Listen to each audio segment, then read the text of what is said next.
हाय दोस्तों, आप सबका स्वागत है अपने परिवार एसएससी कंसेप्ट एकेडमी में। दोस्तों, आपको मैंने पार्ट 1 करवाया था तो उसमें मौलिक अधिकार के बारे में बताया था। दोस्तों, पार्ट 2 में मैंने आपको बताया था आर्टिकल 12 से 35 होते हैं और मैंने आपको आर्टिकल 12 से 24 तक करवा दिए हैं। तो नेक्स्ट पार्ट में देखते हैं दोस्तों आर्टिकल 25 से 35 तक। दोस्तों, इन आर्टिकलों को गौर से सुने, ध्यान से सुने और इन्हें समझें दोस्तों। ठीक है ना दोस्तों। चलिए दोस्तों, आगे हम बताते हैं देरी ना करके। तो आर्टिकल 25 का दोस्तों, आर्टिकल दोस्तों 25 है जो धर्म होता है, धर्म को अपनाने और उनके आचरणों को अपनाने की स्वतंत्रता होती है दोस्तों। कोई भी धर्म हो वो अपने आप, जैसे कोई इंसान है किसी धर्म को अपनाना चाहता है तो वो अपना सकता है, आचरण कर सकता है, तो उसमें कोई रोक नहीं है। मौलिक अधिकार 25 में, आर्टिकल 25 में बताया गया दोस्तों। नेक्स्ट दोस्तों देखते हैं, जैसे आर्टिकल 26 है। आर्टिकल 26 में समझाया गया, बताया गया दोस्तों, जैसे कि हमें धर्म से कोई कार्य करना है, जैसे कि धर्म के संबंध में, जैसे हमें पूजा या कीर्तन जो मतलब प्रोग्राम करते हैं धर्म के नाम से, तो उसमें आर्टिकल 26 में कर सकते हैं उसके अनुसार। ठीक है ना दोस्तों। नेक्स्ट दोस्तों जैसे देखते हैं आर्टिकल 27। आर्टिकल 27 में दोस्तों क्या है, किसी विशिष्ट धर्म की अभिवृद्धि के लिए करों के बारे में संप्रदाय की स्वतंत्रता दोस्तों। ये दोस्तों धर्म से संबंधित जो कर होते हैं, कर टैक्स वगैरह होते हैं दोस्तों, आर्टिकल 27 में उन पर छूट होती है दोस्तों। जैसे मंदिरों में पैसा आता है, मंदिरों के नाम से पैसा ऐसा पर टैक्स नहीं लिया जाता दोस्तों, ये आर्टिकल 27 में बताया गया दोस्तों। जैसे नेक्स्ट देखते हैं आर्टिकल 28 का दोस्तों।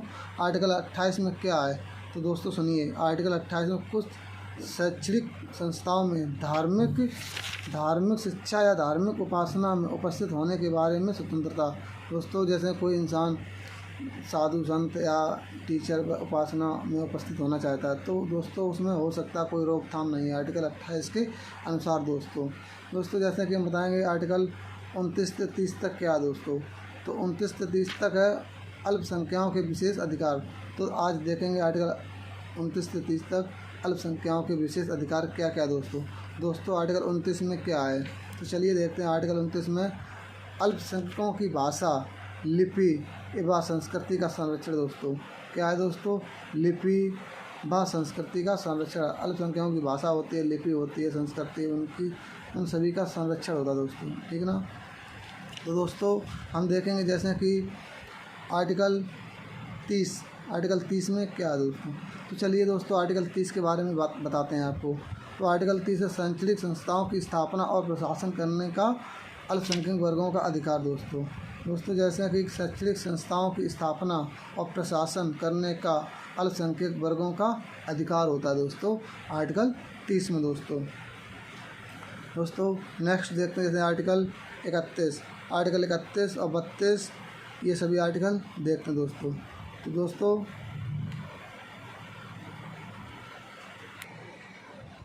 तो आर्टिकल 32 में दोस्तों क्या है, तो डॉक्टर भीमराव अम्बेडकर ने बताया है आर्टिकल 32 बहुत ही महत्वपूर्ण है। तो आर्टिकल 32 में अगर कोई व्यक्ति मूल अधिकार का उल्लंघन करता है तो हम सीधे सुप्रीम कोर्ट में जाएंगे आर्टिकल 32 के अनुसार, तो उस पर कार्रवाई कर सकते हैं दोस्तों। और आर्टिकल 32 में 5 प्रकार से रिट जारी की जा सकती है दोस्तों। और आर्टिकल 226 में हम डायरेक्ट जा सकते हैं हाई कोर्ट। कहाँ दोस्तों, हाई कोर्ट, याद रखना दोस्तों। अगर कोई हमारे मौलिक अधिकारों का उल्लंघन करता है दोस्तों तो हम उन पर कार्रवाई आर्टिकल 32 और आर्टिकल 226 के अनुसार कर सकते हैं। नेक्स्ट देखते हैं जैसे दोस्तों, तो आर्टिकल 33 में दोस्तों क्या है, सुनिए दोस्तों ध्यान से। आर्टिकल 33 संसद विधि द्वारा सशस्त्र बलों के मौलिक अधिकारों को समाप्त कर सकती है। सशस्त्र बलों के मौलिक अधिकारों को समाप्त कर सकती है। कौन सा दोस्तों, आर्टिकल 33 सशस्त्र बलों के मौलिक अधिकारों को समाप्त कर सकती है। और आर्टिकल 34 क्या है, तो आर्टिकल 34 जो है मार्शल लॉ के प्रवर्तन के दौरान मौलिक अधिकारों को हनन पर संसद क्षतिपूर्ति करने की शक्ति रखती है। क्या रखती है, क्षतिपूर्ति शक्ति रखती है।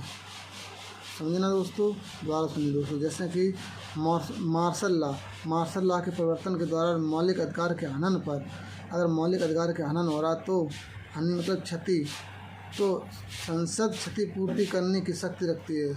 संसद का रखती है क्षतिपूर्ति, उस क्षति को पूर्ति करने की शक्ति रखती है संसद, याद रखना दोस्तों। Next article 35। आर्टिकल 35 क्या दोस्तों, इसमें प्रावधान है कि कतिपय विशेष मूल अधिकारों का प्रभावी बनाने के लिए विधि निर्माण केवल संसद के क्षेत्राधिकारी में होगा। दोस्तों कोई भी अधिकार मतलब क्षेत्र अधिकारी जो है मतलब संसद के पास है होगा, राज्य विधानमंडल क्षेत्र में नहीं, समझना दोस्तों। आर्टिकल 25 कहता है कि इसमें प्रावधान है कि कतिपय विशेष मूल अधिकारों को प्रभावी बनाने के लिए, जो मूल अधिकार होते हैं उन्हें प्रभावी बनाने के लिए केवल संसद में ही हो सकती है, विधानमंडल में नहीं दोस्तों, राज्य विधानमंडल में नहीं। अगर दोस्तों वीडियो अच्छी लगे तो वीडियो को लाइक करें और ऐसी वीडियो के लिए मेरे चैनल को सब्सक्राइब करें दोस्तों। जय हिंद दोस्तों।